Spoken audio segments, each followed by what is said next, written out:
City of Charlestown Sanitary Sewer Board. Today is September 15th, 2022. It's 10 a.m.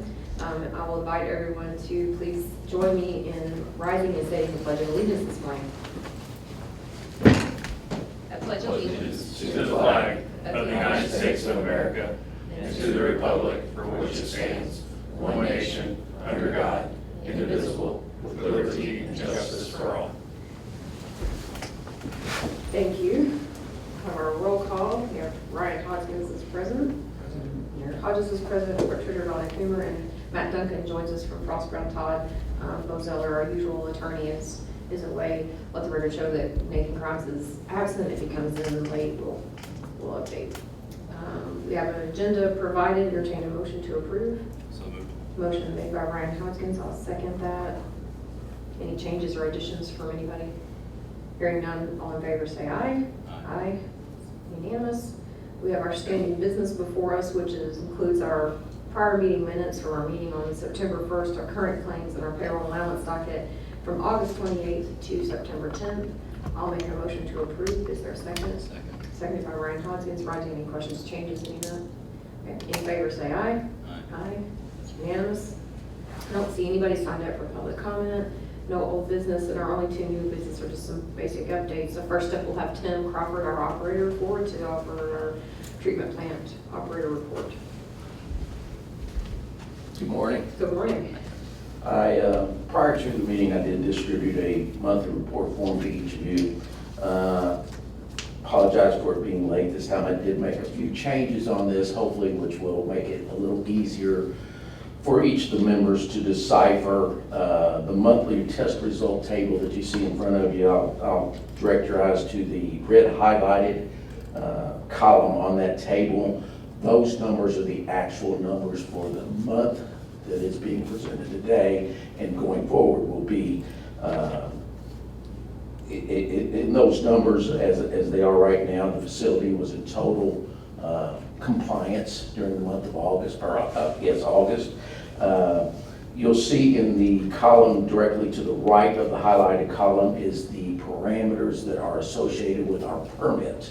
These are not to exceed numbers. I felt that it would be beneficial for all to be able to quickly glance at that and see exactly where we're at. The percentage numbers, the percent of capacity number is a very important number. We're getting a new plant, so it's not as important as it would be previously, but your percent removal numbers over there gives you another glance of how the process is running there. Other than that, the biosolids, we did have a substantial disposal during the month of August, and I will continue to update the year-to-date total of how much has been disposed during this year. That'll be great for next year's budget process. I think it'll come in very handy to base off any numbers. On the second page, as this report grows, the pages will grow. Hopefully, I'm not going to let it get too big because it just becomes too cumbersome at that point. Just a few of the highlights in the collection system. The typical locates are just extreme right now. 159, 13 of those being emergency locates. Pretty typical. There were 7 TAP locations during the month.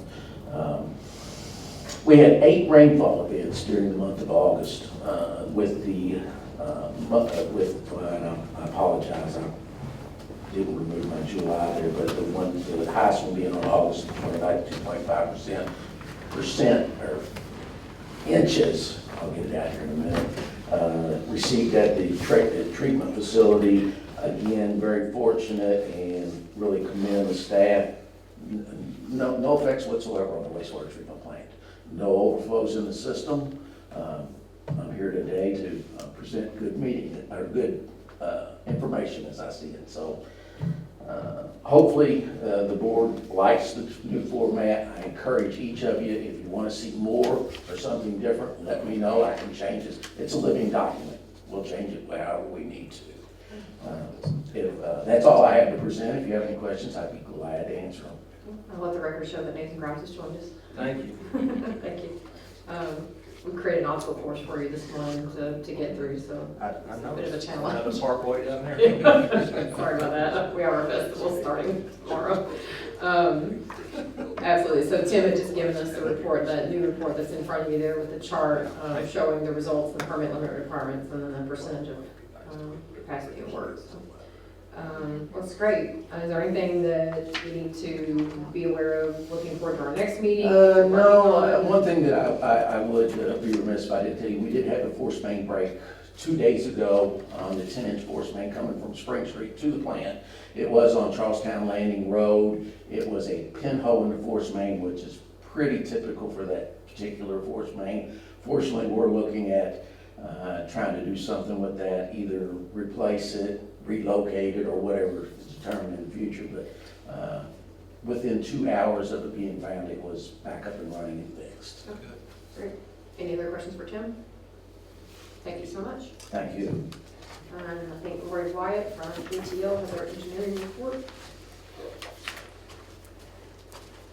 Good morning. Good morning. I will say, good news is, no major updates. That's always great. Our survey crew was out to tie in the property corners to discuss the pump station that we've kind of been up in the air about. And actually found the force main leak, and yeah, I was commend the city on their response time. Our guys called me and I said, okay, well, I'll call Tim. And I think by the time I had talked to Tim and had talked to somebody else, they had already found somebody from the city and they were already addressing it. So they were on it, so that was great. We checked on the anti-deg study. They requested a couple additional pieces of information just from DNR regarding, or maybe U.S. Fish and Wildlife regarding potential impacts to animals along the two options. And obviously the 5 miles through the treed areas are going to be more of an impact, so it just helps our case a little bit more. The Highway 62 pump station design is moving along. We did get out and survey that alternative alignment that we had looked at, so we're moving forward that way. The preventive maintenance plan that is due to IDEM, I think originally I had on our sheet it was due October 26th, and that was actually just an internal deadline for us, so it's actually due October 3rd, I think. So always good to have an extra week. You mean September 20, you had it as September 26th. I had September it's due 26th. October, okay. Yes, and it's actually due later than that. Okay. The 26th was what we had communicated as an internal deadline to have time for review. So that is coming along well. Tim has done a great job getting all of that over to us, and we are formatting and adding and editing and making sure that it's good to go. And then of course the ever exciting treatment plant. You all have the 60% design, and we will talk more about that later on. And I think that's about it. Did you want to give an update on where we are with Ready, with the grant funding? Sure. So we had the RDA meeting after our last meeting that Friday, and they did not have all the information ready to go for us to get back from the IED study for them to do the final stamp approval. But what they did, the RDA voted and approved that as these come back through, they will not have to go back to a meeting right away. They authorized River Hills to go ahead and execute the grant agreements, and then they would just ratify at their next regular meeting. And so River Hills had asked us for additional clarification, and where are we returned it? As I say, River Hills had reached out and asked for additional clarification on funding and really just the funding sources and funding uses. And we clarified on funding uses. Specifically, we pulled out, I think it was concrete for structures and process, yard piping. They wanted us to really detail what we would use the specific funds for, so we came up with what those funds could go for. And we gave that to them, and then we also reached out to SRF, and they gave us a letter, which is actually not common for them to do.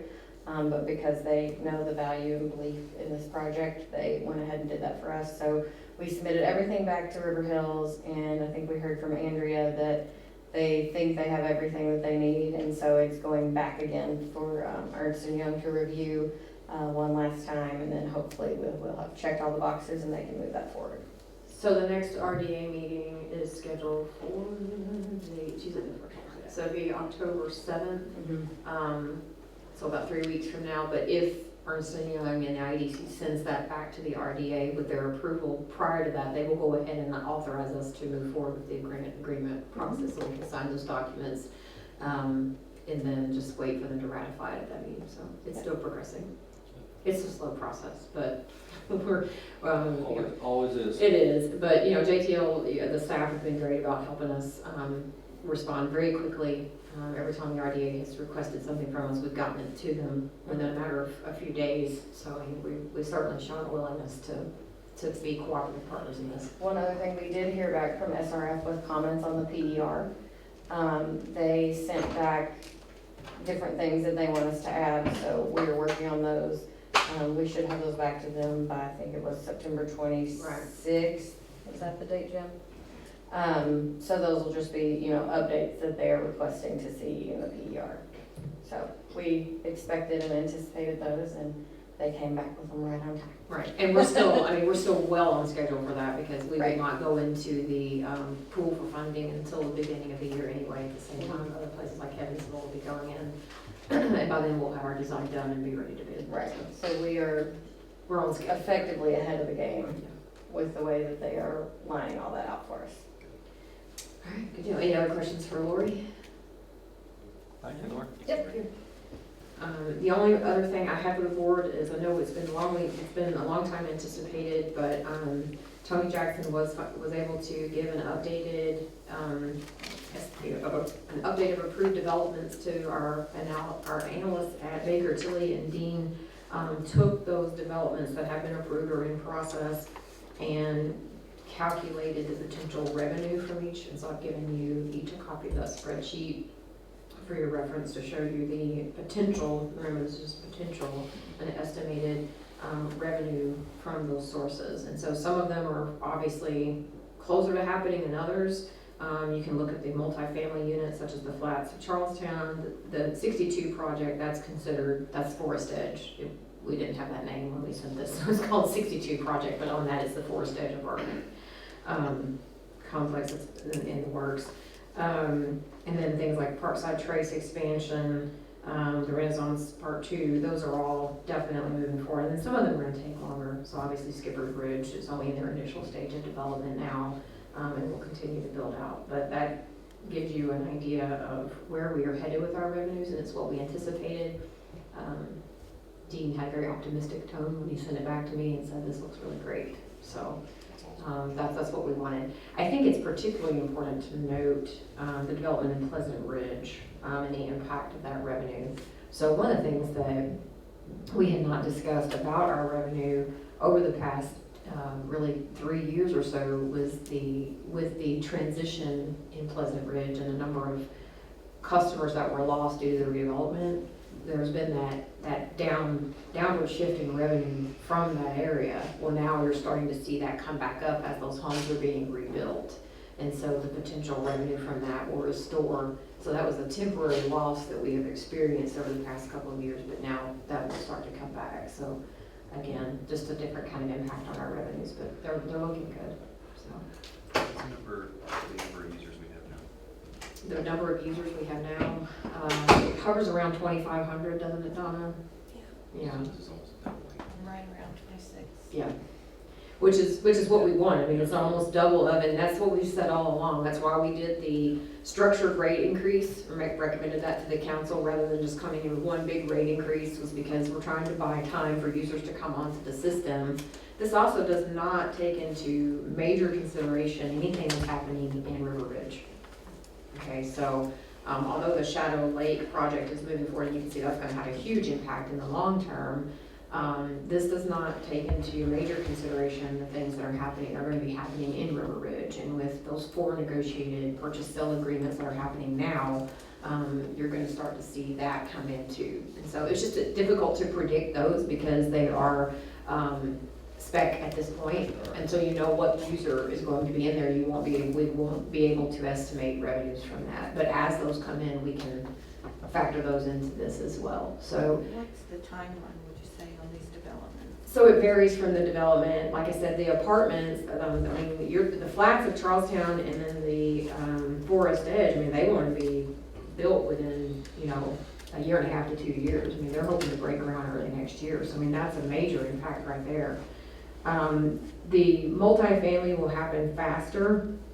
The ones that are on here that are neighborhoods happen a little bit slower, right? So Skipper's Ridge is just now kicking off, but then you got Danbury and Heritage that are moving to their next phases, so those are happening faster. So it's kind of a spectrum here, but and then of course Shadow Lake, once it's completely built out, will have a major impact. But they're looking at a 3 to 5 year build out on that. Right, but meanwhile, River Ridge is gonna be coming on board, so, it's a very optimistic report. It's a very optimistic report. It's doing what we thought would happen, that, That's good. we're growing our customer base, and that helps offset future rate increases for existing customers. It levels the playing field. Sure. So, it was a good report, I thought. Well, work Oh. put into that. Yeah, they did a good job, and, kudos to Tony for getting Dean the information and compiling all that, and then Dean had a really quick turnaround once we got all the final numbers to him. We're just waiting, because as we started to give him this information, it was hard finding a stopping point, right? Yeah. Because Charlestown's growing so much right now that like every other day it feels like somebody's announcing a new construction project, and so it was like, where do you cut that off to be able to send it to Dean? And so I finally said, okay, just cut it and go. And then as we get more information, we can update it as major projects come in. And then Add to this. yeah, you can just add to it and edit and amend it as it goes, so, we'll keep ahead of it. We can't, of course, use this for our bonding, amounts, because it's not official revenue, but at least it gives us a projection of where we're headed. Good projections. Yeah, You might put a date on it, that way you can revise it as you. add to it. I'll have Dean, do that and stamp it, and we'll move forward. All right, Keep a running document. absolutely. Any other issues that we need to discuss before the board? All right, hearing none, I'm entertaining a motion to adjourn our open regular session. So moved. Motion made by Ryan Hoskins, I'll second second by Nathan Grimes, all in favor? Aye. All right, we're officially adjourned.